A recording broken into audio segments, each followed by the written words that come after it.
Olá, sejam todos bem-vindos ao segundo episódio dessa série maravilhosa, onde juntos lemos histórias reais da internet. Pessoas que compartilharam suas dores, seus sofrimentos, suas angústias. A história de hoje, ela tem um título: Preciso de ajuda urgentemente. Minha irmã mais nova, 16 anos, está arruinando sua vida lentamente. Um desabafo também. Só para dar um pouco de contexto, sou um jovem de 20 anos, moro com meus pais, estudo e trabalho.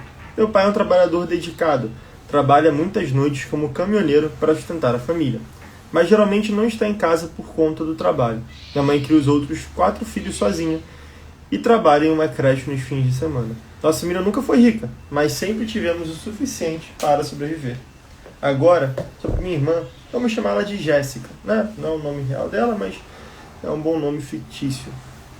Ela sempre foi do tipo antissocial, nunca teve muitos amigos e passa a maior parte dos dias no quarto desenhando.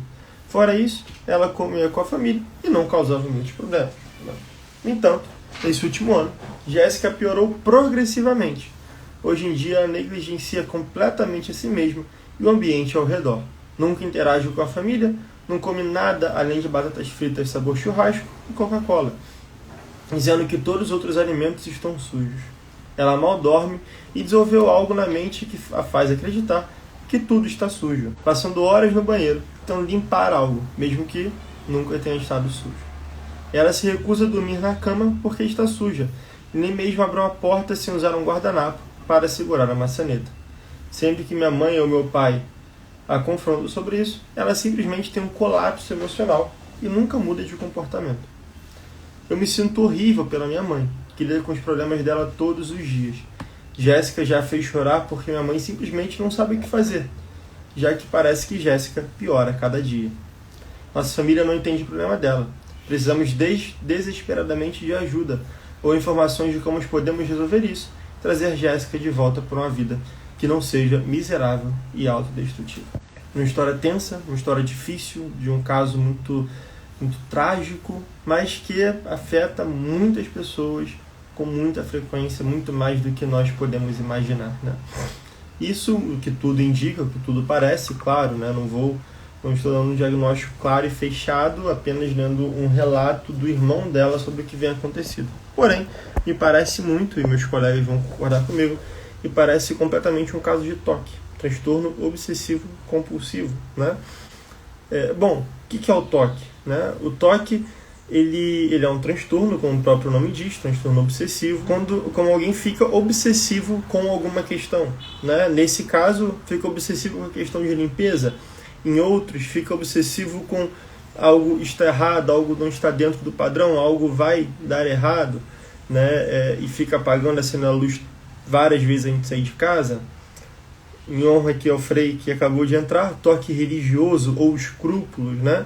Onde a pessoa acha que a oração dela não valeu, a confissão dela não valeu, que Deus não a escuta, ou que ela já vai para o inferno, está certa que vai para o inferno, que tudo que ela faz, cada passo que ela dá é um pecado, né? Então ela fica obsessiva com aquilo, ela tem uma compulsão com esse objeto e que nada dá certo, tudo falta alguma coisa, tudo precisa mais, tudo está incompleto, tudo está errado, né? E aqui parece que foi algo gradativo. Primeiro, a irmã Jéssica ficava dentro de casa, ficava dentro do quarto, não saía de dentro do quarto, mas almoçava, jantava junto da família, então não tinha nenhum grande problema, talvez somente uma pessoa mais introspectiva.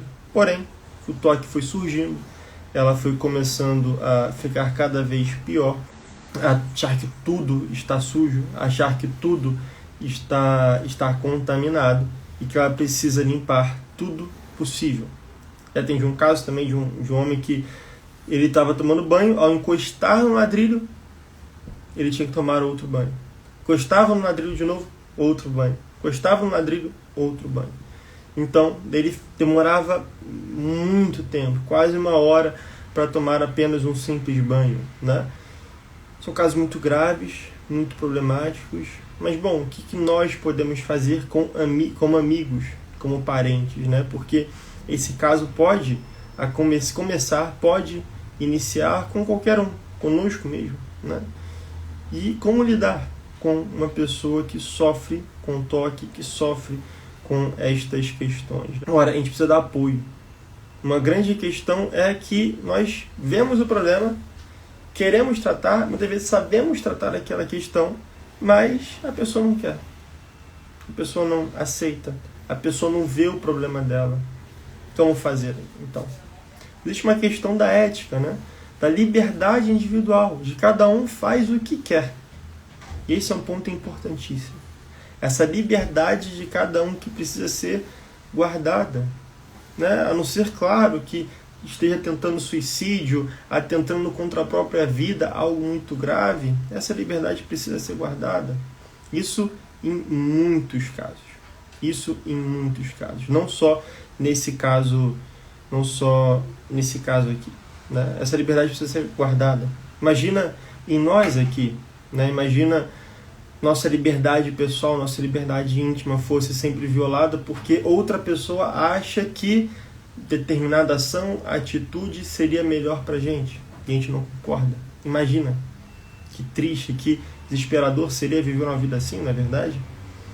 E existem milhões, milhares e milhares de filmes que abordam essa quebra da liberdade, onde as pessoas não são mais livres para fazer o que querem, mas são ali tuteladas por um Estado, por um governo, por um órgão de saúde que acaba se tornando mais forte, né? Acaba tendo mais autoridade do que a própria pessoa.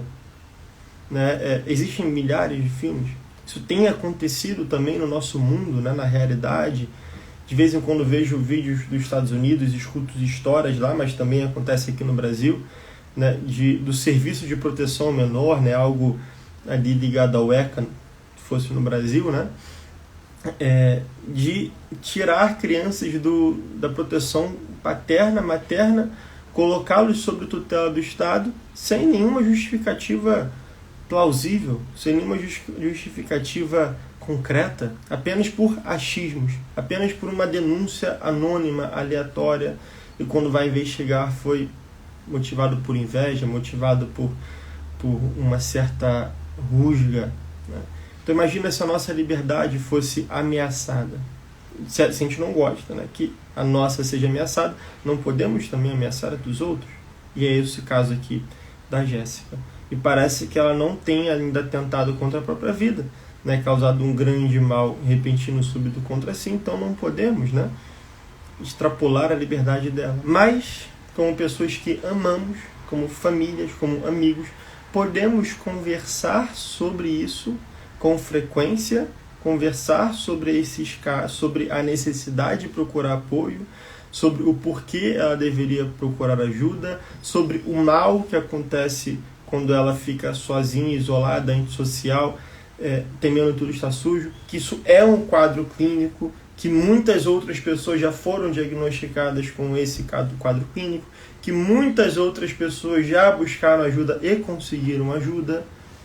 Então, a gente vai conversando e tentando alertá-la, trazê-la para a consciência, dar consciência para ela deste problema, né? O que nós chamamos de consciência de morbidade. Convencê-la de que isso é um problema. Isso nós podemos fazer, mas só faremos com amor, com carinho. Nós não podemos fazer isso com imposições, com brigas, com guerras dentro de casa, né? E não só por causa do toque, por isso que é interessante eu trouxe esse caso aqui.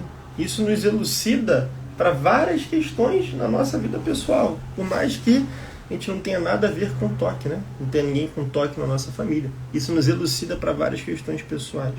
Se a gente nota ali um comportamento de nossos maridos, de nossas esposas, de nossos filhos que é destrutivo, não faz bem para a família, nos causa mal, é disruptivo, a gente não pode entrar num embate franco, numa guerra, com tapas, com acusações, com dedos na cara, com gritarias, porque senão a pessoa se afasta, em vez de se aproximar.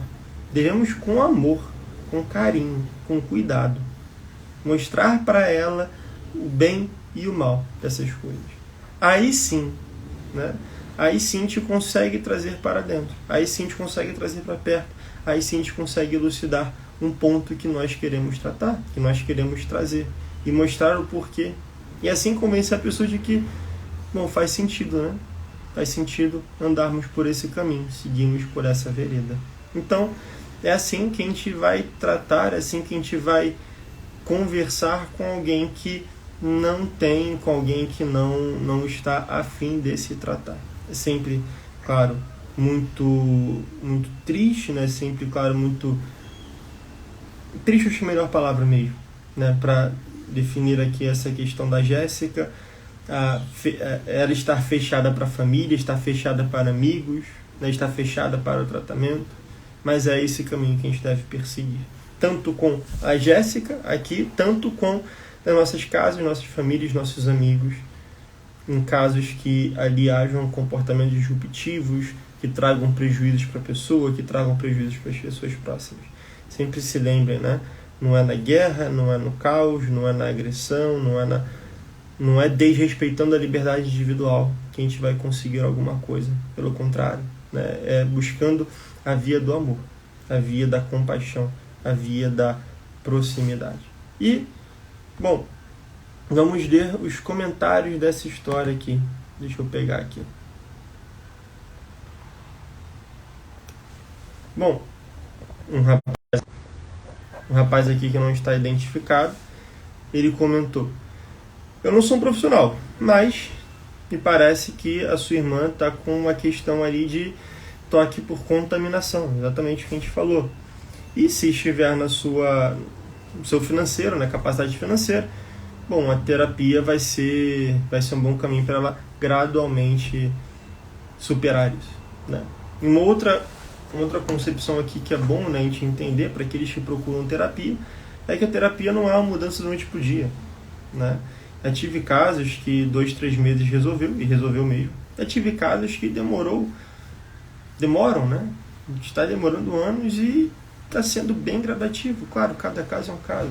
Não pode achar que vai começar a terapia que amanhã vai estar uma pessoa melhor. Não, vai aos poucos ganhando terreno. Um outro aqui, né? Ela precisa de ajuda profissional de um terapeuta. Eu sei que muita gente já disse isso, mas assim que eu li sobre tudo, ela sentir que tudo está sujo, para mim me soou muito como toque, né? Outros aqui, muitos dizendo que não é um profissional, que não pode diagnosticar, que não está diagnosticando, porém que teve uma experiência na família com um amigo parecido com ela, que foi esse caminho, né? Outro aqui, olha para toque ou autismo, pode ser os dois. Minha irmã tem autismo e mostra muito desses traços, mas pode ser toque, talvez os dois, né? Enfim, dando aqui talvez uma opinião de alguém que vive, alguém que passa por isso, que são opiniões sempre muito importantes. Não me parece que é autismo, né? A não ser que estejam escondendo muitos traços, muitas características ali. Tudo bem, é só um pequeno relato, né? Então nossa postura nesses pequenos relatos deve ser também de humildade, né? Bom, só com isso daqui a gente não vai conseguir entender tudo. Mas bom, essa é a história de hoje, de uma jovem de 16 anos com toque severo, me parece, e que ela parece não ver também o problema daquilo que ela está vivendo. Parece que ela tem razão. Esses pensamentos intrusivos, né? Ela dá razão para esses pensamentos. E se a gente nos percebermos, né, em uma situação em que pensamentos intrusivos nos roubam a atenção e a gente fica ali mastigando eles, sempre bom prestar atenção e notar como esses pensamentos, na maioria das vezes, estão errados. Mas é isso. Muito obrigado a todos que participaram, muito obrigado a você que está aqui comigo até o final. E então, terça-feira, estamos aqui de volta para o 3º episódio. Então, grande abraço, fiquem com Deus. Até terça. Tchau, tchau.